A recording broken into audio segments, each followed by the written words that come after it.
అందరికీ నమస్కారం. Welcome to my channel Hrithik creations. మేమైతే రీసెంట్గా హైదరాబాద్కి అయితే వచ్చాము. అక్కడ రామేశ్వరం బండ అని టెంపుల్కి అయితే మేము వెళ్ళాము. ఆ టెంపుల్లో ఉన్న విశేషాలు చూసేయండి.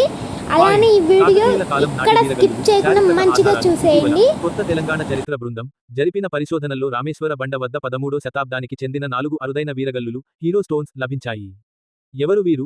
ఈ శిల్పాలు కాకతీయుల కాలంలో యుద్ధంలో వీరమరణం పొందిన కమాండోలు లేదా సైనికుల ఏకశిలా వీరులు జ్ఞాపకార్థం చెక్కబడ్డాయి. రూపకల్పన: ఈ విగ్రహాలలో 2 వీరులు కత్తులు, విల్లులు పట్టుకుని ఉంటే మరో 2 ఈటెలు, డాల్స్ పట్టుకుని యుద్ధరంగంలో పోరాడుతున్నట్లుగా చెక్కబడి ఉన్నాయి. ఒక శిల్పం తలపై శివలింగం చెక్కబడి ఉండడం వల్ల వారు పరమశివుని భక్తులని స్పష్టమవుతోంది. పాయింట్ 2. ఏకశిలా గణపతి రాష్ట్రకూటుల కాలం. ఈ ప్రాంతానికి సమీపంలో పొలాల మధ్య ఒక పెద్ద బండరాయిపై రాష్ట్రకూటుల కాలం నాటి వినాయకుడి విగ్రహం మొనలిథిక్ గణేశ ఏకశిలపై చెక్కబడి ఉంది. దాదాపు 1000 సంవత్సరాల క్రితం నాటి ఈ శిల్పకళ ఈ ప్రాంతం పూర్వం నుండి గొప్ప సంస్కృతికి కేంద్రంగా ఉండేదని నిరూపిస్తోంది. పాయింట్ 3. కొండపై పురాతన ఆలయాలు మరియు స్థల పురాణం. రామేశ్వర బండ కొండపై దాదాపు 300 సంవత్సరాల కంటే పూర్వపు పురాతన ఆలయాల సమూహం ఉంది. లక్ష్మీ నరసింహస్వామి మరియు రంగనాథస్వామి. ఇక్కడి స్థల పురాణం ప్రకారం పూర్వం గ్రామస్తులకు ఇక్కడి ఒక కోనేరు పుష్కరిణి లో అత్యంత ప్రాచీనమైన శ్రీ లక్ష్మీ నరసింహస్వామి మరియు రంగనాథస్వామి విగ్రహాలు లభించాయి. వాటిని కొండపై ప్రతిష్ఠించి పూజించడం ప్రారంభించారు. శివాలయం శ్రీ రామలింగేశ్వర స్వామి. ఇక్కడ పురాతన శివాలయం కూడా ఉంది.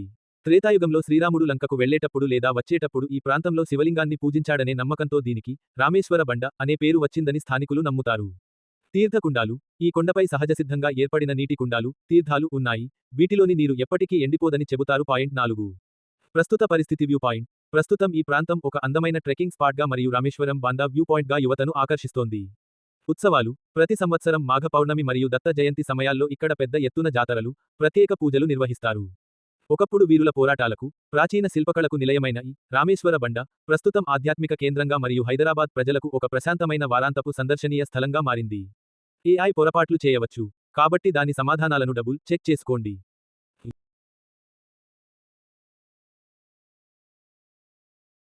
ఇదండి ఈ గుడి విశేషాలు. ఈ గుడిలో ఎన్నో మంచి కట్టడాలు, ఎంతో మంది దేవతలు, చాలా అందంగా కట్టబడిన కట్టడాలు ఎంతో బాగున్నాయి. ఇక్కడ క్లైమేట్ కూడా చాలా బాగుంది. ఇది ఎక్కడ కాదు, మన హైదరాబాద్లోనే ఉంది. మీరు గూగుల్ని అడగండి, ఓకేనా? కానీ ఈ గుడిలో 7 స్వరంగ మార్గాలు ఉన్నాయి. అవి ఎందుకంటే గుడికి ఎదురుగా ఒక చిన్న చెరువు లాంటిది ఉండిద్ది. అందులో వెంకటేశ్వర స్వామి టెంపుల్ ఉంది, అండర్ గ్రౌండ్లో ఉంది.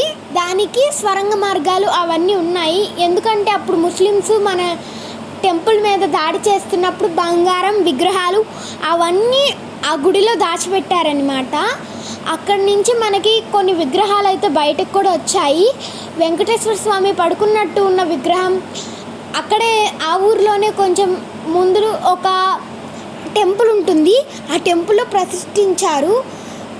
మనం